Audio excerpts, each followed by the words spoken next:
Sanggar Cerita mempersembahkan Sabda Pandita Ratu.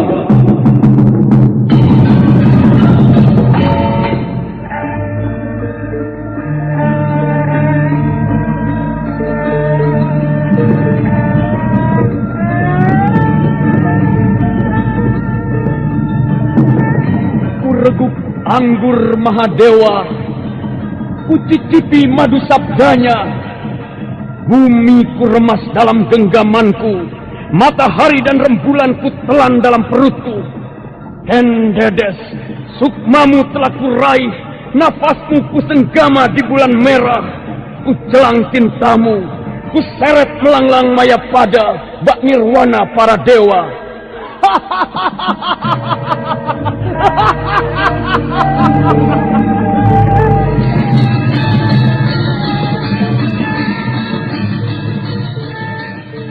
Apakah mungkin aku akan menjadi bunga yang bisa kau petik dan kau sunting? Sementara Cikalayu akan kau campakkan begitu saja, seperti cermin retak yang tak berharga.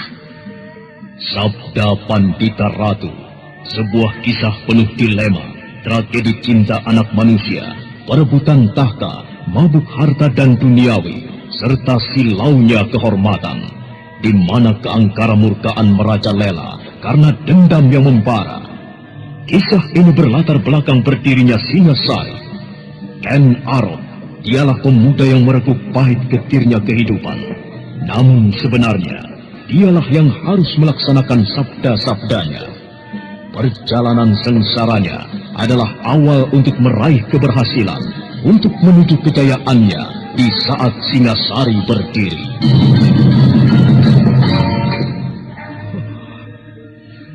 Kenapa ini harus terjadi? Oh, Dewata aku. Apakah ini karmamu? Tapi apa salah dan dosaku? Pinaka, maafkanlah aku. Kenapa sekarang aku baru tahu kalau kau adalah... Kutuklah aku, Dewata. Hukumlah manusia yang tidak tahu dosa ini. Binasa! Binasa!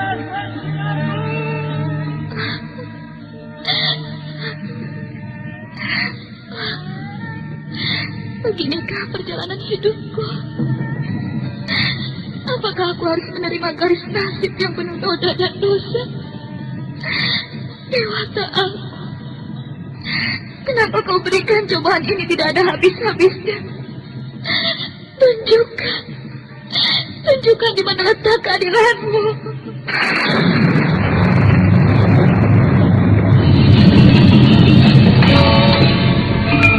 Apakah cita-citamu itu, Kenomang? Aku ingin mengubah nasibku. Aku bosan dengan kehidupanku selama ini yang terlunta-lunta, akrab dalam pelukan kemelaratan. Kadangkala aku berangan-angan, aku adalah seorang istri dari Patih.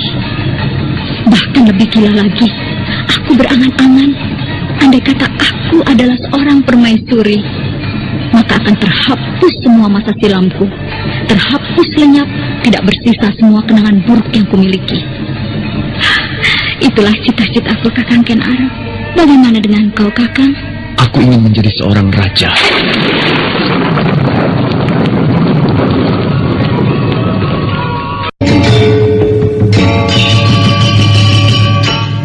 Sabda Pandita Ratu kali ini menampilkan episode pertama dengan judul Tumenggung Murti Wandawa. Dalam seri ke-29 ini dengan para pemain Lias sebagai Surat Dugel, Rusli sebagai Paraji Gading, Mogan sebagai Hesti Rajasa, Margaret sebagai Ken Siwi Nareswari, M. Abud sebagai Ken Arok, Ferry Fadli sebagai Kameswara, dan pembawa cerita Hasdi Suhastra.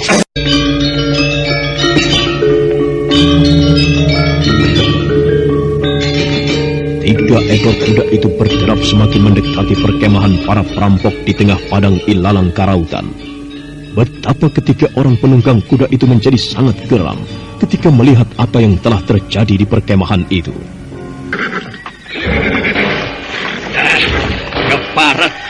Setan alas.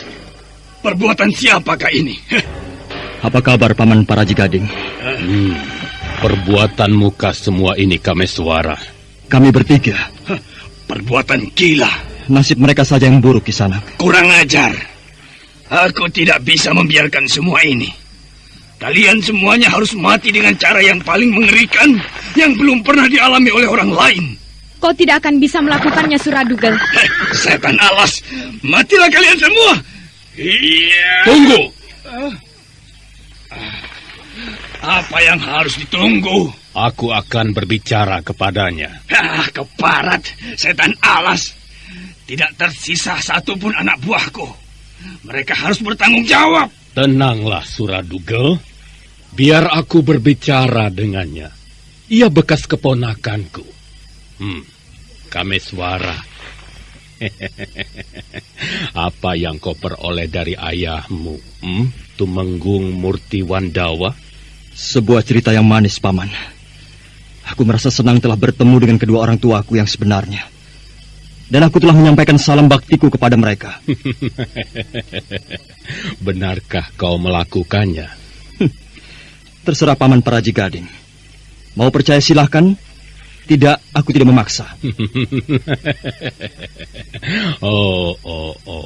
Benarkah apa yang kau katakan itu, Kameswara? Yang aku bayangkan justru Tumenggung itu menendangmu dan mengusirmu seperti mengusir seekor anjing bodoh. Cukup! Paman, kata-kata Paman benar-benar menjijikkan. Tentunya kau sudah mengerti bagaimana asal-usul kelahiranmu itu. Kakang Kameswara, untuk apa kita meladeni orang gila itu? Ia tidak pantas untuk dihormati. Ia lebih hina dari anjing yang tadi disebutnya. Dan Kakang tidak perlu menganggapnya sebagai paman lagi. Orang itu tidak mempunyai hubungan apapun dengan kita. Hei, Paraji Gading. Belum puas rasanya kalau aku tidak berhasil merobek mulutmu yang besar itu. Oh, perempuan kurang ajar. Aku sekarang telah bebas, tidak terikat lagi, dan ada Kakang Kameswara yang akan membantu melawanmu. Kameswara, apa yang akan diandalkannya? Apa? Paman, apakah aku akan mampu menghadapi Paman atau tidak? Itu bukan soal. Tetapi aku benar-benar menyesal dan terpaksa harus melawan Paman yang telah salah memilih jalan. Apa maksudmu dengan salah memilih jalan itu? Paman bergaul dengan orang-orang yang selalu merugikan orang banyak. Kurang ajar. Bukan main. Aku tersindir, Paman. Bukankah orang-orang yang selalu merugikan orang lain itu adalah aku? Hei, anak muda yang lahir dari penyelewengan. Apa yang kau ketahui dengan keadaan kerajaan saat ini? Apa? Keparat.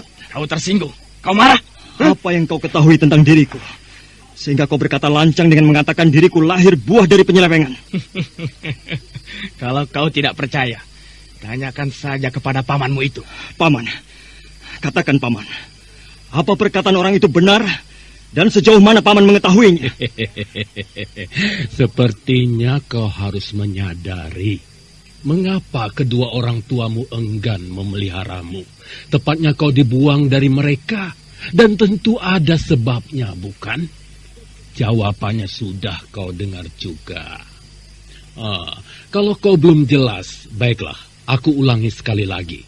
Nah, dengarkanlah baik-baik anak manis. Karena kau adalah anak yang lahir dari penyelewengan istri Tumenggung gila itu. Mulutmu busuk sekali.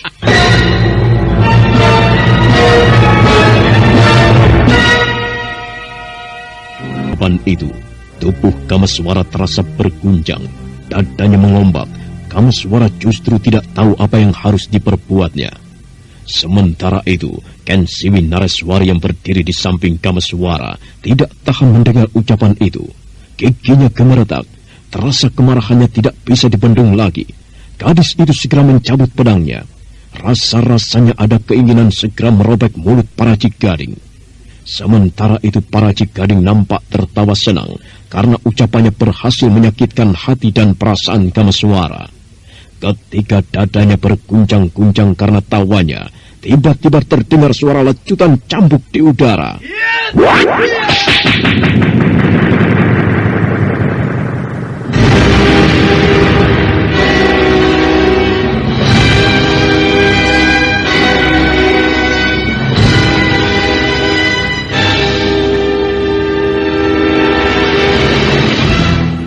Rajik Gading, Hesti Rajasa dan Suradugel segera menoleh ke arah suara itu. Tiba-tiba saja muncul seorang anak muda di tempat itu. Orang yang belum dikenalnya sambil melecutkan cambuknya ke udara. Mereka terkejut luar biasa karena dari lecutan cambuk itu tersalur kekuatan yang maha dahsyat. Terasa bumi yang diinjak bergetar seperti ada gempa. Orang itu terus melecutkan cambuknya. Pandangan matanya tertuju pada mereka. Sirik dilihatnya.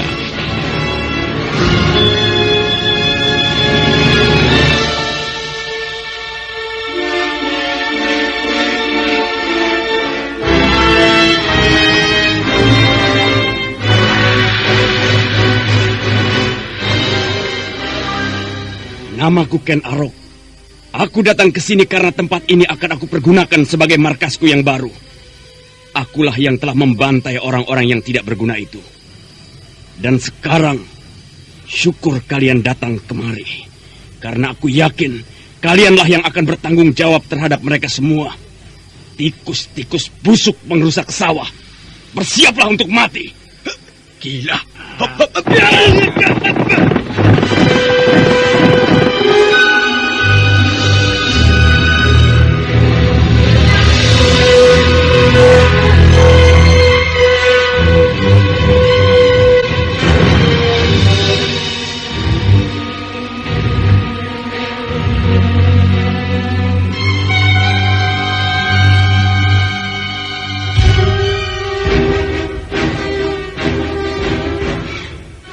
Rajik Gading, Hesti Rajasa dan Suradugel segera melompat mundur. Mereka benar-benar terpukau menyaksikan apa yang diperbuat pemuda yang menyebut dirinya Ken Arok itu. Tatapan matanya memancarkan warna kebiru-biruan. Perlahan-lahan dia melangkah. Selangkah pula ketiga orang di depannya mundur. Seperti seekor singa yang akan menerkam mangsanya. Tiba-tiba terdengar suara auman. Ken Siwi Nareswari menggigil ketakutan, sedangkan Kameswara terkejut dan tidak tahu harus berbuat apa. Pada saat itulah Ken Arok melompat.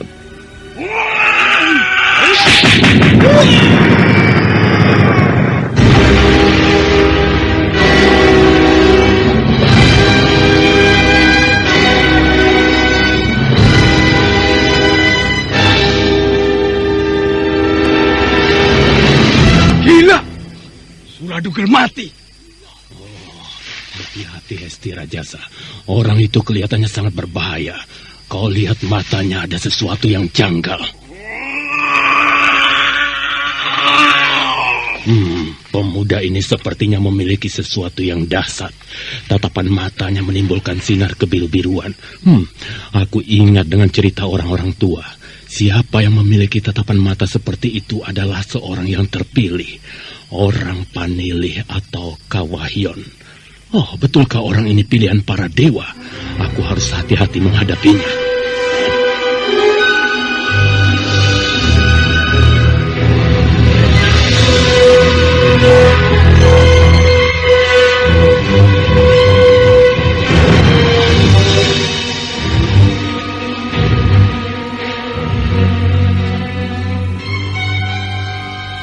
Meski Rajik Gading dibekali ilmu yang tinggi, namun dia merasa miris menyaksikan tingkah pemuda itu. Kemudian dia mengeterapkan ilmu andalannya untuk berjaga-jaga. Ajian Panglimunan.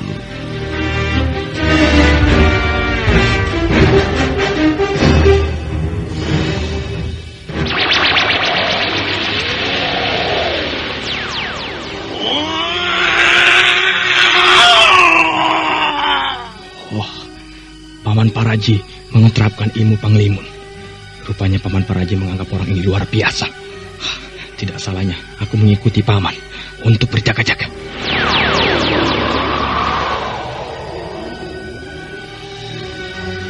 Orang yang bernama Hesti Rajasa segera mengikuti sikap Rajik Gading.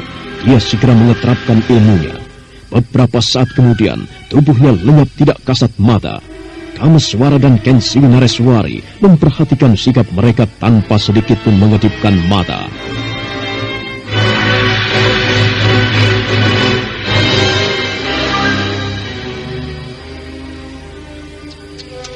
Bukan main.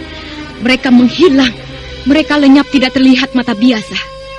Ajian Panglimunan benar-benar ilmu yang mumpuni. Kakang, mereka menggunakan aji Panglimunan milik perguruan Pesanggaran. Shh, diam saja Ken Siwi. Pemuda yang bernama Ken Arok itu tersenyum melihat lawannya tidak nampak, tidak berwujud. Kemudian pemuda itu menyiapkan cambuknya. Dan beberapa saat kemudian, cambuknya pun telah terayun dan terdengar suara ledakan yang dahsyat.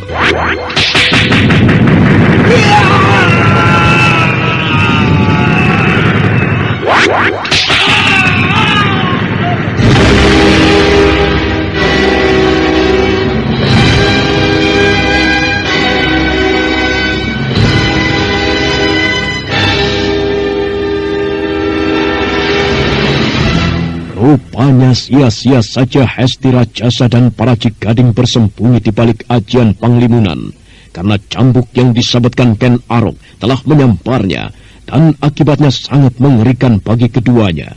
Bukan saja Kamanungsan, tapi di dada mereka masing-masing telah basah bersimbah darah.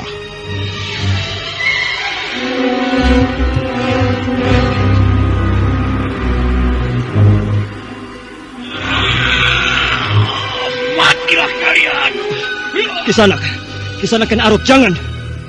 Ternyata teriakan Kameswara didengar oleh Ken Arok. Cambuk yang telah terangkat siap menghajar korbannya perlahan-lahan diturunkan kembali. Wajah Hesti Rajasa pucat sekali. Sepertinya dia sedang menghadapi dewa kematian yang siap mencabut nyawanya. Sedangkan para Cigading, dadanya mengombak menahan rasa nyeri yang... Paman, bagaimana keadaan Paman? Kakang Kameswara, mengapa Kakang masih harus berbelas kasihan kepadanya? Dadaku. Luka itu tidak terlampau dalam, Paman. Biarlah, aku akan menaburkan obat di dadamu. Aku tidak suka dengan orang-orang itu. Suruh keduanya pergi. Kehadirannya membuat perutku menjadi mual. Atau kalau tidak, aku bisa berubah pikiran dengan membelah perutnya. Aku tidak main-main. Dirasakan kata-kata itu tidak terbantah. Wibawa pemuda itu terlampau tinggi untuk dilawan. Kameswara segera membantu para Cigading untuk berdiri dan tertatih-tatih berjalan ke arah kudanya. Demikian pula dengan Hesti Rajasa. Beberapa saat kemudian, 2 ekor kuda berderap menjauh. Keduanya memandangi ke arah mereka, sedangkan Ken Arok berdiri acuh tak acuh. Terima kasih atas kebaikanmu, Kisanak. Sudahlah. Sekarang pergilah kalian berdua. Semakin cepat aku semakin suka. Baik. Siapakah pemuda aneh tadi? Bukankah ia telah menyebutkan namanya? Iya, namanya mengerikan sekali. Tatapan matanya bagaikan tatapan burung hantu. Sirik dan menyala. Kesaktiannya, aku tidak bisa mengukurnya. Murid siapakah dia? Semudah itu sudah sedemikian sakti Mandraguna. Aku tidak tahu. Ken Siwi, kau ingat dengan tatapan matanya? Aku pernah mendengar cerita dari ayah tentang orang yang dikasihi para dewa, yang memiliki kemampuan olah kanuragan sedari ia lahir ke dunia. Pernah ada orang yang membawa pertanda semacam itu. Dia adalah Sri Baginda Erlangga. Sekarang ceritakanlah, mengapa kau bisa sampai di tempat ini? Bagaimana keadaan perguruan Pesanggaran? Kenapa, Ken Siwi? Apa yang terjadi? Kameswara menanyakan perihal keadaan perguruan Pesanggaran sepeninggal dirinya.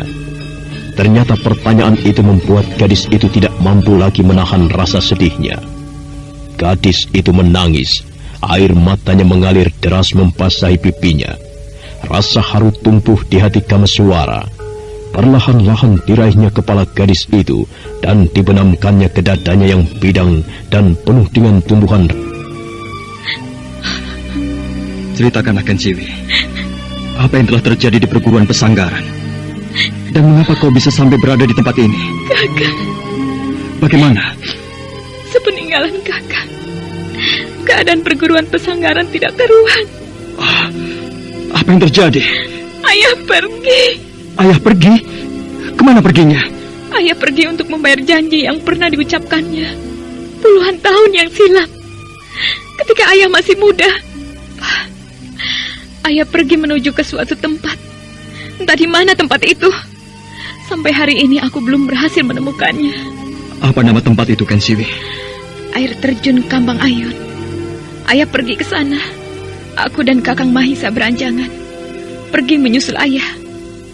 Tapi di mana letak Kambang Ayun? Aku tidak tahu. Lalu di mana Kakang Mahisa beranjangan sekarang? Aku tidak tahu, Kakang. Kami menempuh jalan sendiri-sendiri. Lalu kepada siapa ayah menyerahkan tanggung jawab perguruan?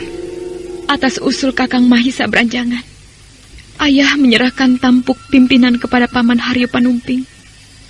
Paman Haryo Panumping menerima tugas itu untuk sementara, sampai Kakang kembali dan mengambil alih tugas itu. Mudah-mudahan Paman Haryo Panumping dapat menjaga perguruan dengan sebaik-baiknya. Itulah yang terjadi, Kakang. Perguruan kehilangan pucuk pimpinannya. Dan sepeninggalanku, aku tidak dapat membayangkan apa yang kemudian terjadi di sana. Lalu apa yang terjadi denganmu? Sehingga kau bisa ditawan oleh gerombolan perampok di padang karautan. Waktu itu, aku tengah melewati lembah Kumitir di lereng Gunung Raung sisi barat. Aku berpapasan dengan gerombolan itu yang dipimpin oleh Paman Paraji Gading dan seorang pemuda yang bernama Hesti Rajasa. Kau bisa membayangkan apa yang bisa aku lakukan atas Paman Paraji Gading? Paman Paraji tidak pernah menyebut di mana letak Kambang Ayun itu berada? Tidak. Padahal bulan purnama nanti, ayah akan menghadapi sesuatu. Entah apakah sesuatu itu, akan tetapi aku sangat mengkhawatirkannya. Bulan purnama? Benar, bulan purnama. Bulan Nanggal sepisan baru akan muncul 3 hari lagi. Masih cukup banyak waktu. Atau justru sebaliknya, hanya ada sedikit waktu. Baiklah, Kensiwi. Aku akan mencari di mana Kambang Ayun itu berada. Mungkin kita bisa menanyakan di mana tempat itu berada kepada seseorang yang luas wawasan. Iya, aku mengenal seorang biku yang luas pengalamannya. Biku Dewa Hastu namanya. Kita bisa mencarinya ke pesisir Pendaringan. Siapa Biku Dewa Hastu? Panjang ceritanya. Kau masih ingat? Dengan seorang gadis yang menghadap ayah untuk Naka Swasti Ratu, pimpinan perguruan Widara Kandangan? Benar. Biku Dewa Hastu adalah pamannya, saudara kembar ayahnya. Lalu, di manakah pesisir Pendaringan? Di Laut Selatan. Kakang Kameswara, bolehkah aku bertanya sesuatu? Tentang apa, Kensiwi? Tentang Kakang sendiri. Betapa nistamu, Kameswara. Kakang? Aku tidak sanggup bercerita apapun, Kensiwi. Aku mohon, jangan kau tanyakan tentang itu lagi. Kakang, aku tahu hati Kakang telah termakan ucapan-ucapan Paman Paraji Gading yang penuh dengan racun. Sedikit pun aku tidak percaya apa yang telah diucapkan oleh Paman Paraji. Aku berharap kau juga tidak mempercayainya. Aku tidak dilahirkan oleh siapapun ke dunia ini. Ibuku bumi dan ayahku langit. Atau jika itu dianggap berlebihan, aku bisa mengatakan, aku lahir dari sebongkah batu. Aku tidak perlu memikirkan asal-usulku. Aku tidak perlu peduli siapa mereka. Itu berarti Kakang mempercayainya. Apa yang telah dikatakan Paman Paraji Gading dari mulutnya yang berbisa itu. Sudahlah, Kensiwi. Untuk apa kau ikut memikirkan hal itu? Kuda-kuda tunggangan kita sudah cukup beristirahat. Dan aku lihat mereka sudah makan kenyang rumput-rumput hijau itu. Mari, kita lanjutkan perjalanan ini. Baiklah, ayo Kakang.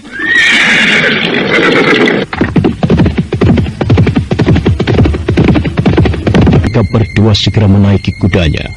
Beberapa saat kemudian kuda-kuda itu pun lenyap dari pandangan. Dan pada saat yang bersamaan dari arah timur, di pesisir pantai menuju ke arah barat, seekor kuda tunggangan dipacu dengan kencangnya. Ombak yang bergulung-gulung dari laut selatan kadang-kala mencilati kaki-kaki kuda itu. Di udara, langit begitu cerah. Di batas manapun mata memandang, tidak nampak mendung mengambang. Akhirnya kuda itu bersama penunggangnya memasuki sebuah perkampungan.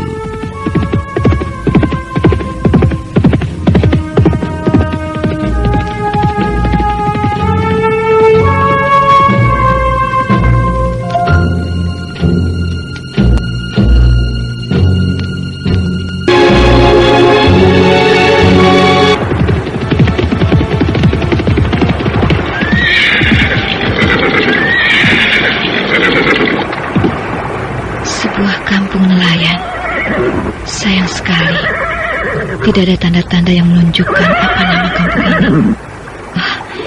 Sebaiknya aku bertanya kepada seseorang untuk mendapatkan keterangan mengenai kampung ini. Itu ada seorang wanita tua. Sebaiknya aku bertanya kepadanya.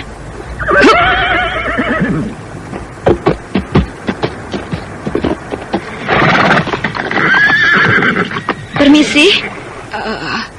Ada perlu apa, Ndu? Maaf, bolehkah saya menanyakan sesuatu kepada Bibi? Silakan, Ndu. Apa yang kau perlukan? Saya datang dari jauh, dari Widara Kandangan. Bolehkah saya mengetahui nama kampung ini? Oh, nama kampung ini Pandaringan, Ndu. Pandaringan? Benar. Terima kasih, Bibi. Kampung inilah yang saya tuju. Maaf, apakah Bibi pernah mendengar nama Galuh Urang? Galuh Urang? Iya, kira-kira 30 tahun yang lalu di tempat ini ia tinggal. Beliau memiliki sebuah sanggar kanuragan yang lebih dikenal dengan sebutan perguruan silat. Perguruan itu bernama Perguruan Pandaringan atau Wulan Semirat. Iya. Ndu ini siapa? Namaku Pinaka Swasti Ratu. Dan Galuh Urang adalah ayahku. Sedang ibuku bernama Luh Saraswati. Duh, Gusti yang widiwasa. Pantas kau mirip dengan orang yang pernah Bibi kenal waktu dulu. Ibumu. Semua orang di kampung ini, asal mereka sudah berumur, pasti semua kenal dengan ayahmu, Galuh Urang. Dan mereka pun kenal juga dengan ibumu. Karena ibumu waktu itu adalah bunganya kampung ini. Apakah mereka mengerti apa yang dialami oleh ibuku? Iya, mereka menyaksikannya. Betapa malang nasib ibumu, Ndu. Iya, siapa namamu tadi, Ndu? Namaku Pinaka Swasti Ratu, Bi. Ketika kau dilahirkan bersamaan dengan kepergian ibumu, semua penduduk di kampung ini merasakan sedih yang amat sangat. Apalagi ketika ayahmu mengalami gangguan jiwa karena ditinggal pergi ibumu. Aku akan memberitahu mereka. Tunggu, Bibi akan memberitahu siapa? Mereka, para orang-orang tua yang mengenal orang tuamu. Mereka tentunya akan senang berjumpa dengan kau, Ndu. Jangan, Bi. Saya keberatan. Saya tidak ingin penduduk menjadi heboh dengan kehadiran saya di sini. Lalu, apakah yang akan kau lakukan di tempat ini, Ndu? Saya sedang mencari ayah. Mencari ayahmu di sini? Benar, Bi. Beberapa bulan yang lalu, ayahku pergi. Saya sudah mencarinya kemana-mana. Dan menurut Paman, mungkin ayah berada di sini. Mungkinkah ayahmu berada di sini, Ndu? Kami mengambil kesimpulan ayah sedang berada di makam ibu. Oh, iya. Bibi mengerti. Iya, Bibi mengerti. Mungkin saja ayahmu di sini. Mengapa Bibi tidak berpikir sejauh itu? Betapa bodohnya aku ini, Ndu. Kenapa, Bi? Beberapa hari yang lalu, Bibi pernah melihat ada orang mondar-mandir di tempat pemakaman. Mungkin saja orang itu adalah ayahmu. Bibi menyangka orang yang mondar-mandir itu orang yang tidak waras, yang sedang minta sesuatu kepada kuburan. Pantas, rasanya Bibi seperti mengenal wajahnya. Dan yang tak habis pikir, orang itu selalu terpekur di atas kuburan mendiang ibumu. Maaf, Bi. Di mana tempat pemakaman itu, Bi? Tidak jauh dari sini. Kalau Ndu mau pergi ke sana, biar Bibi antarkan. Mari, Ndu.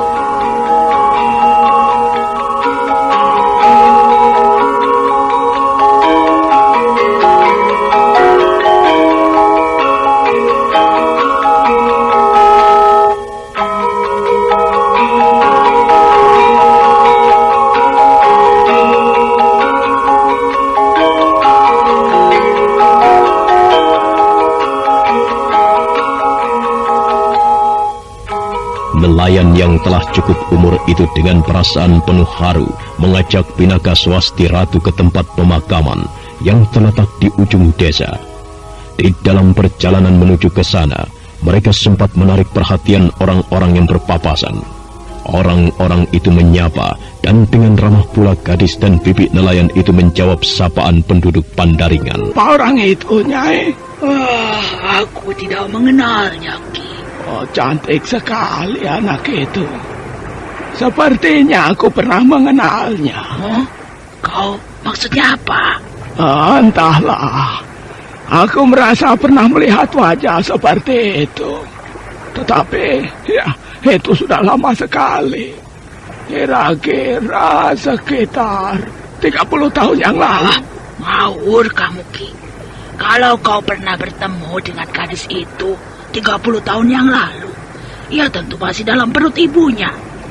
Maksudku, Nyi, 30 tahun yang lalu, aku pernah melihat seseorang secantik dia itu.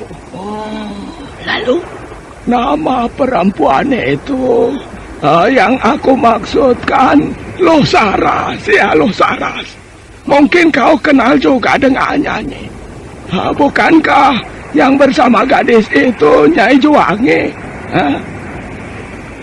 Mau kemana mereka? Tapi aku lihat ke arah kuburan, Nyi. Iya. Pasti mereka akan pergi ke kuburan, Ki. Ke kuburan? Siapa dia ya?